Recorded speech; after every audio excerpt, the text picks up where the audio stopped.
रविवारी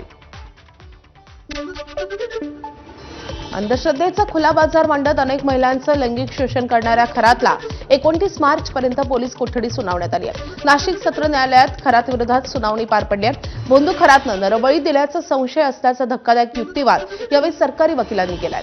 तसंच खरात स्वतःला सिद्ध पुरुष समजायचा असंही वकिलांनी म्हटलंय। खरातच्या ताब्यातून एक काळ्या रंगाची रिव्हॉल्वर आणि 21 जिवंत तसेच 5 वापरलेली कारतूसही जप्त करण्यात आली आहे। त्यामुळे सरकारी वकिलांनी केलेल्या नरबळीच्या दाव्यांना आता खळबळ निर्माण झाली आहे। नरबळी देण्यासाठी किंवा भीती घालण्यासाठी त्यानं या गोळ्यांचा वापर केला होता का याचा शोध आता पोलीस घेत आहेत। महिलेच्या लैंगिक शोषणावरून सुरू झालेला हा तपास आता थेट नरबळीपर्यंत पोहोचल्यानं मोठी खळबळ निर्माण झाली आहे। महिलांचे लैंगिक शोषण करणाऱ्या भोंदू खरातचा पाय अधिकच खोलात जातोय। भोंदू बाबा अशोक खरातच्या जागेची आयकर विभागाकडून आता चौकशी सुरू असल्याची माहिती विश्वसनीय सूत्रांनी एबीपी माझाला दिली आहे। नाशिकच्या पाथर्डी शिवारात 40 गुंठे जागेत सनदी अधिकारी अभिजित भोंडे पाटील यांच्या पत्नीच्या नावे आणि भोंदू अशोक खरातच्या मुलीच्या नावे एकत्रित सातबारा असल्याचं समोर आलंय। काही दिवसांपूर्वी सामाजिक कार्यकर्त्यांनी सनदी अधिकाऱ्यांचे आणि खरात कुटुंबाचे आर्थिक संबंध उघडकीस आणले होते। आणखी कोणते अधिकारी खरातच्या जागांमध्ये भागीदार आहेत याचाही तपास सध्या एसआयटी मार्फत सुरू आहे। भोंदूबाबा अशोक खरातच्या फार्म हाऊसवरील कर्मचाऱ्यांची एसआयटी चौकशीनंतर पहिली प्रतिक्रिया समोर आली आहे। फार्म हाऊसवर शेती आणि देखभालीची कामं करताना त्यांना कोणत्याही गैरप्रकाराची कल्पना नव्हती असं फार्म हाऊसवरील कर्मचारी बालाजी टारपे यांनी म्हटलंय।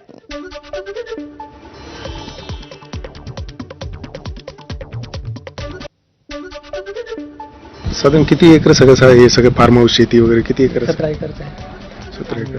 तर आणि इथं अशोक खरात जे आहेत ते कधी कधी इथे यायचे? महिन्यातून 2 ते 3 वेळेस यायची। कधी फॅमिलीसोबत यायची, कधी एकटे यायची आणि 4-2 पाहुणे अशी त्याला भेटायला यायची।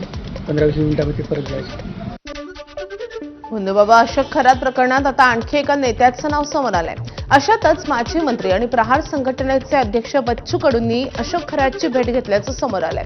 बच्चू कडूंनी खरातच्या पाया पडून आशीर्वाद घेतल्याचा व्हिडिओही समोर आलाय। यात भाजपमध्ये मंत्री असाल तेव्हा तुम्ही इथे या असं खरात बच्चू कडूंना सांगत असल्याचं या व्हिडिओमध्ये दिसतंय। दरम्यान या व्हिडिओवरून बच्चू कडूंनी आता स्पष्टीकरण दिलेलं आहे। कार्यकर्त्यांनी महादेव मंदिरात नेलं, त्या ठिकाणी खरात होता, संस्कृतीप्रमाणे ते माझ्यापेक्षा मोठं असल्याने मी त्यांच्या पाया पडलो असं स्पष्टीकरण बच्चू कडूंनी दिलंय। कार्यकर्त्यांना आम्हाला मंदिरात नेलं, महादेवाचं मंदिर होतं, महादेवाच्या मंदिरात ते भोंदू बाबा तिथं होते, त्यांनी माझा सत्कार केला, फेटा बांधला आणि काय म्हणतात त्याला आता एक कोणताही वरिष्ठ माणूस आमच्या वयापेक्षा जास्त आहे तर ते आपली संस्कृती आहे, आपण पाया पडतोय। त्या कार्यकर्त्यांना आग्रस्त नेला आणि समाजाचं मन राखावं लागतं कधी कधी। आम्हाला माहीत असतं का हा बाबा कामाचा नाही, हे सगळं धोताण आहे, पण समाज मन नाराज झाला नाही पाहिजे म्हणून एक आम्हाला जपावं लागतं। भूमाता ब्रिगेडच्या अध्यक्षा तृप्ती देसाईंनीही या प्रकरणात उडी घेतली आहे। खरातवर मकोका लावण्याची मागणी देसाईंनी केली आहे। तसंच त्यांनी ईशान्येश्वर मंदिरात जाऊन पाहणी केली आहे। खरातला कोर्टात हजर केल्यानंतर तृप्ती देसाई आक्रमक झाल्यात। संधी मिळाल्यास खरातच्या कानाखाली लावणार अशी प्रतिक्रियाही त्यांनी दिली आहे। दरम्यान काही दिवसांपूर्वी खरात विरोधात पुरावे घेऊन काही जण देसाईंकडे गेले होते, मात्र तृप्ती देसाईंनी हे प्रकरण दाबल्याचा आरोप रुपाली ठोंबरे यांनी केला आहे।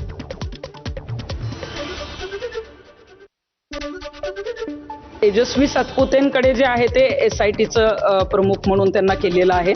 अशोक खरात त्यांच्या ताब्यात आहे, परंतु त्याच्या टोळीमध्ये काही लोक आहेत की ज्यांचे अजून स्टेटमेंट झालेले नाहीयेत आणि ही टोळी आहे। या टोळीला जर तुम्ही एकत्रित करून मकोका अंतर्गत कारवाई केली तर ही टोळी किंवा अशा टोळ्या महाराष्ट्रामध्ये पुढे तयार होणार नाहीत आणि यासाठी मकोका अंतर्गत कारवाई होणं गरजेचं आहे। भोंदूगिरीतून अशोक खरातनं कोट्यवधींची कमाई केली आहे। राज्यात अनेक ठिकाणी त्याने संपत्ती घेतली आहे। पनवेलमधील शिरडोन गावात अशोक खरातनं नातेवाईकाच्या नावावर जमीन घेतल्याचं समोर आलंय। जमीन व्यवहारासाठी कोट्यवधी रुपये दिल्याची माहिती समजते।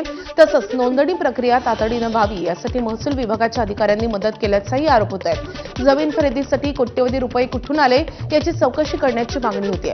तसंच संबंधित अधिकाऱ्यांची भूमिकेचीही चौकशी करण्याची मागणी करण्यात आली आहे।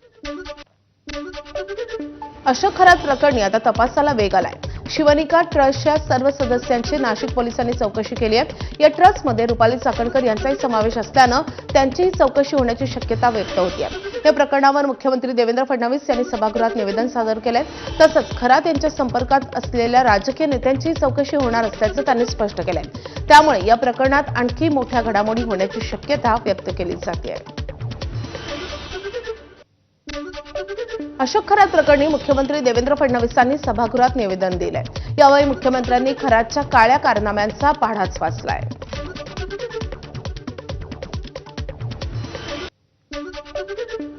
आरोपी अशोक खरात याने माहे फेब्रुवारी 2020 ते दिनांक 18/3/2026 रोजीच्या दरम्यान ओकस प्रॉपर्टी कॅनडा कॉर्नर नाशिक येथे फिर्यादी महिलेस बोलवून ती एकांतात कार्यालयात असताना 30 तांब्याच्या बाटलीमधील मंतरलेले पाणी पिण्यास देऊन धार्मिक विधीचे नावाखाली वेळोवेळी फिर्यादी यांच्याशी शारीरिक संबंध केले.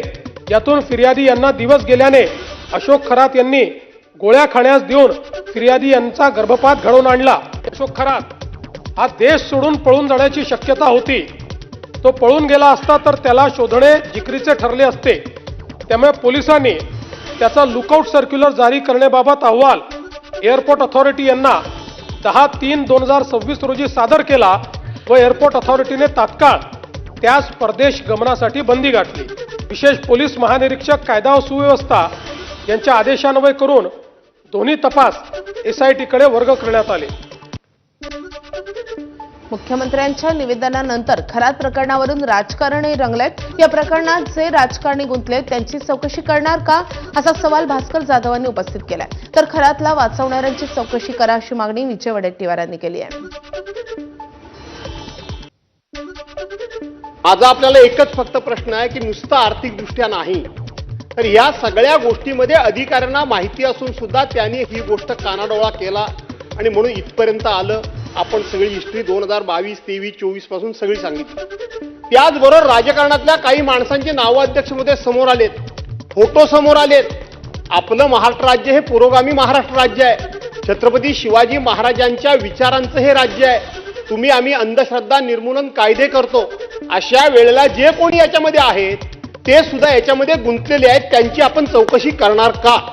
अध्यक्ष महोदय, स्पष्ट आहे की यामध्ये काही IPS, IAS, महसूल विभागाचे अधिकारी, यामध्ये तहसीलदार, हे काही अधिकारी आहेत. ठीक आहे, आपण फोटो कोणाची कोणाबरोबर काढतो त्यामुळे त्या फोटोवरून कोणावर गुन्हे दाखल करणं हे योग्य होणार, याच्याशी तर आपण सगळे सहमत आहोत. परंतु त्यांना या गुन्ह्यावर पांघरून घालण्यासाठी त्याला मदत केल्याची माहिती आहे, ते वाचवल्याची माहिती आहे. म्हणून ही चौकशी त्यामध्ये यांचा पुन्हा पुढे त्यामध्ये हस्तक्षेप होऊ नये, दबाव वाढू नये म्हणून न्यायाधीशाच्या देखरेखीखाली ही चौकशी व्हावी असं आम्हाला वाटतं. या संदर्भात आपण निर्णय घ्याल का? अशोक खरात प्रकरणात कुणालाही पाठीशी घालणार नाही. कुणी मदत केली असेल तर त्यांना धडा शिकवू असा थेट इशारा आता मुख्यमंत्र्यांनी दिलाय.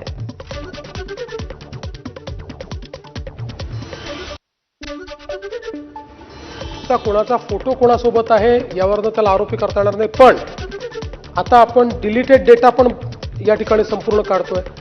त्यामुळे डिलीटेड डेटामध्ये कोणाचा संपर्क होता का, कोणी व्यवहार केला आहे का, कोणी मेसेजेस केले आहे का, या गोष्टीत जो कोणी असेल त्या प्रत्येकाची याच्यामध्ये चौकशी केली जाईल. त्यामुळे याच्यामध्ये कोणालाही आपण पाठीमागे घालणार नाही. कोणी डायरेक्ट केली असेल, कोणी इनडायरेक्ट केली असेल, कुठली मदत असेल तरी तो धडा आपण शिकू. विधान परिषदेतील राड्यानंतर विधान परिषदेच्या उपसभापती नीलम गोरेंच्या विरोधात विरोधकांनी कंबर कसली आहे. विरोधक उपसभापती नीलम गोरेंविरोधात अविश्वास प्रस्ताव आणणार आहेत. पण याच मुद्द्यावरून महाविकास आघाडीमध्ये मात्र फूट पडली आहे. अविश्वास प्रस्तावासाठी विरोधकांनी विधान परिषदेच्या सभापतींकडे पत्र दिलंय. त्यावर उद्धव ठाकरेंसह ठाकरेंच्या शिवसेनेच्या सह्या तर काँग्रेसच्या 4 आमदारांच्या सह्या आहेत. पण शरद पवारांच्या राष्ट्रवादीच्या एकाही आमदाराची सही नाही. पवारांच्या राष्ट्रवादीचे विधान परिषदेचे आमदार शशिकांत शिंदेंनी सही केलेली नाहीये, तर इतर 2 आमदार अनुपस्थित असल्यानं त्यांच्याही पत्रावर सह्या नाहीत. दरम्यान विधान परिषदेत या प्रकरणी चर्चा झाली होती. अनिल परब शशिकांत शिंदेंच्या प्रश्नावर मुख्यमंत्री फडणवीसांनी नेमकं काय उत्तर दिले ते पाहूया. खाली तालिका अध्यक्षांनी ज्या सनदी अधिकाऱ्याला सस्पेंड केलं होतं त्याला काही कारणास्तव आपण मागे घेतलं, सरकारने मागे घेतलं. आता हे मागे घेताना कशाच्या आधारावरती घेतलं, तसा तो त्यांचा आदेश चुकीचा होता का, या सगळ्या गोष्टींचा आमच्या मनात अजूनही नीट खुलासा झालेला नाहीये. चर्चा झाली, आपण निर्णय राखून ठेवला. तर उपसभापतींनी घेतलेल्या निर्णयाला परत आपण प्रवीण दरेकरांनी एक मुद्दा उपस्थित केला जो तांत्रिक दृष्टिकोनातून या ठिकाणी चर्चेला येणं महत्त्वाचं आहे. प्रवीण दरेकरांनी असं सांगितलं की जे सकाळी रुलिंग झालं त्याच्यानंतर प्रवीण दरेकर आले आणि त्यांनी सांगितलं की IPS आणि IAS ऑफिसरांना आपण निलंबित करण्याच्या किंवा बडतर्फ करण्याच्या किंवा त्यांना कारवाई करण्याच्या बाबतीमधला सभापतीला आणि उपसभापतींना यांना अधिकार आहे का, हा मुद्दा महत्त्वाचा आलेला आहे. तरी लेजिस्लेचरला एक्झिक्युटिव्ह उत्तर नाही आहे. म्हणून जेव्हा एखादा मंत्री या सभागृहात म्हणतो की मी सस्पेंड करीन, मी कारवाई करीन किंवा मी केलाय, त्यावेळेस तो एक्झिक्युटिव्ह आहे. हा एक्झिक्युटिव्ह अधिकार असल्यामुळे त्याला तो अधिकार आहे. रुपाली ठोंबरे यांच्या विरोधात पक्षांतर्गत नाराजी पाहायला मिळते. या संदर्भात मराठवाड्यातील महिला पदाधिकाऱ्यांनी थेट उपमुख्यमंत्री सुनेत्रा पवार यांची भेट घेतली आहे. रुपाली चाकणकर यांच्याबाबत ठोंबरे यांनी घेतलेल्या भूमिकांवर आक्षेप घेत त्यांच्या वक्तव्यामुळे पक्षाची प्रतिमा मलिन होत असल्याचा आरोप करण्यात येतोय. ठोंबरे यांच्यावर कारवाई करावी आणि त्यांना समज द्यावी अशी मागणी करत पदाधिकाऱ्यांनी सुनेत्रा पवार यांना निवेदनही दिलं आहे. यवतमाळमध्ये बंधुबाबा अशोक खरात प्रकरणावरून राजकीय वातावरण तापलेलं आहे. शहर काँग्रेस कमिटीच्या वतीनं बस स्थानक चौकात काल जोरदार निदर्शनं करण्यात आली आहेत. या प्रकरणात महिला आयोगाच्या माजी अध्यक्ष रुपाली चाकणकर यांना अटक करण्याची मागणी करत आंदोलनकर्त्यांनी घोषणाबाजी केली आहे. काँग्रेसचे पदाधिकारी आणि कार्यकर्ते मोठ्या संख्येनं या आंदोलनात सहभागी झाले होते. माजी मुख्यमंत्री आणि विधान परिषदेचे आमदार उद्धव ठाकरेंचा विधान परिषदेचा कार्यकाळ संपल्यानं उद्धव ठाकरेंना राजकीय निरोप काल देण्यात आला.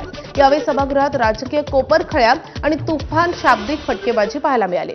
विशेष म्हणजे उपमुख्यमंत्री आणि उद्धव ठाकरेंचे एकेकाळचे सहकारी एकनाथ शिंदेंनी आपल्या भाषणात उद्धव ठाकरेंचा उल्लेख साहेब म्हणून केलाय. तर उद्धव ठाकरेंचा स्वभाव राजकीय नसल्याचं सांगताना मुख्यमंत्र्यांनी शेरशायरीच्या माध्यमातून राजकीय कोपरखळ्या मारल्या आहेत. विधान परिषद सदस्यत्वाची मुदत संपणाऱ्या आमदारांना निरोप देतेवेळी उपमुख्यमंत्री एकनाथ शिंदेंनी उद्धव ठाकरेंचा साहेब असा उल्लेख केलाय आणि उपस्थित सर्वांच्याच भुवया उंचावल्या.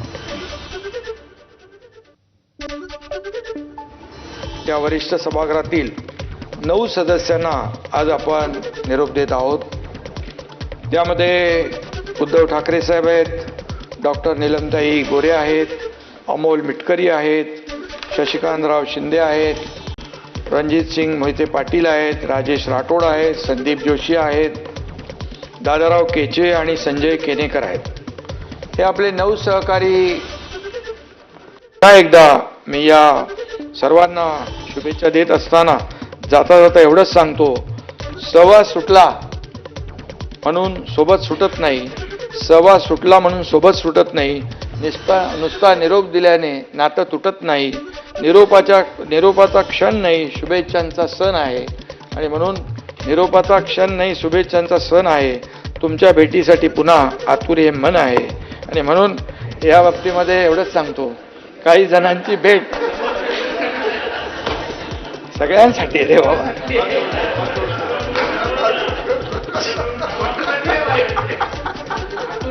अरे आता हे निरोप समारंभाला बघा, वाईट बोलायचं नसतं, चांगलं बोलायचं असतं. तिळगुळ घ्या, गोडगोड बोलतो आपण ना, सगळ्यांसाठी चांगलं आहे. मुख्यमंत्री देवेंद्र फडणवीसांनी निरोप समारंभावेळी उद्धव ठाकरेंची स्तुती करताना त्यांना थेट कोट्याधीश ही उपाधी देऊन टाकली आहे. एक गोष्ट आहे की पु ल देशपांडेंना कोट्याधीश म्हणतात, पण पुलंनंतर जर कोट्याधीश ही उपाधी कोणाला द्यायची असेल तर ते मी उद्धवजींना होते. हा अर्थात नाही, ते कागदांच्या नाही, शब्दांच्याच. उद्धवजींचा जो काही स्वभाव आहे, त्यांचं जे व्यक्तिमत्व आहे, यामध्ये राजकारण थोडं कमी आहे. म्हणजे मुळात मला असं वाटतं की त्यांचा स्वभाव राजकारणी नाही. आणि त्यामुळेच अनेक वेळा ते जे काही निर्णय घेतात त्या निर्णयांमुळे ठीक आहे, म्हणजे परिस्थिती वेगवेगळ्या पद्धतीची उद्भवते. पण हा एक गुण मला असं वाटतं की जो हिंदू हृदय सम्राट बाळासाहेब ठाकरेंचा देखील होता. एकदा ठरवलं की निर्णय घेऊन टाकायचा, तशा पद्धतीचा स्वभाव हा उद्धवजींचा आहे. मला केवळ एक शेर या ठिकाणी ऐकवायची इच्छा आहे.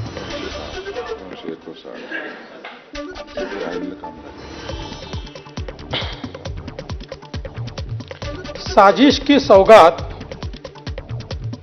पहनकर बैठ गए, अनचाहे हालात पकड़कर बैठ गए.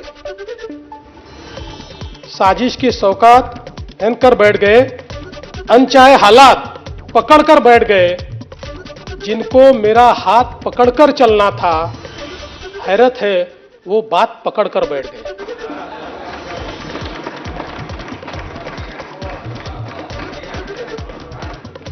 पण ठीक आहे, आता कुठलाही आपला रस्ता असला तरी तुम्हाला खूप शुभेच्छा आहेत. तुम्हाला उत्तम आरोग्य मिळो, तुमचं नेतृत्व अशाच प्रकारे सगळ्या पक्षाला मिळत राहो आणि राजकारणामध्ये तुमची प्रगती होत राहो, अशा प्रकारच्या शुभेच्छा. यासोबतच बुलेटिनमध्ये घेणार आहोत एक छोटासा